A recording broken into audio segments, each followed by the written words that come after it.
د بلخ ولایت د امنیه قمندانۍ مسؤلین وایي د دې ولایت امنیتي ځواکونو د بلخ ولایت د مرکز په شمول د 14 ولسوالیو څخه په روان کال کې تر 300 میله پورې غټې او وړې غیر قانوني وسلې کشف او ضبط کړي دي. دوی زیاتوي چې د دغه وسلو په تړاو یې 28 تنه هم نیولي او د دوسیو تر بشپړېدو وروسته عدلي او قضایي ارګانونو ته سپارل شوي دي.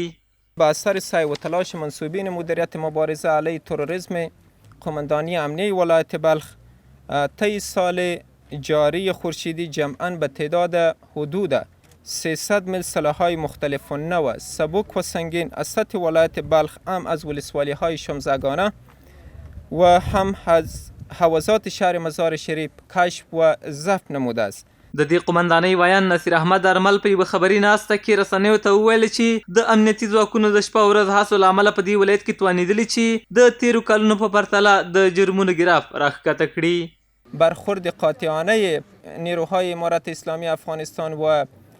بالا بردن سطح آگاهی مردم از طریق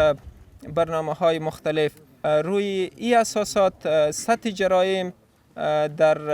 سطح ولایت بلخ نسبت به سالهای گذشته بسیار کاهش یافته. بلخوا بیا د بلخ ولایت د امنیه قمندانۍ د ترهګرۍ سره د مبارزې مدیر وایي یوازې وروستیو 3 میاشتو کې یې 52 میله وسلې نیولي. نوموړی په بلخ میشتو خلکو غږ کوي چې هغه غیر قانوني وسلې چې دوی په کورونو کې ساتلي د بلخ امنیه قمندانۍ ته وسپاري. دی زیاتوي که خلک دغه غیر قانوني وسلې دولت ته ونه سپاري مجبور دي خپله لاس په کار شي.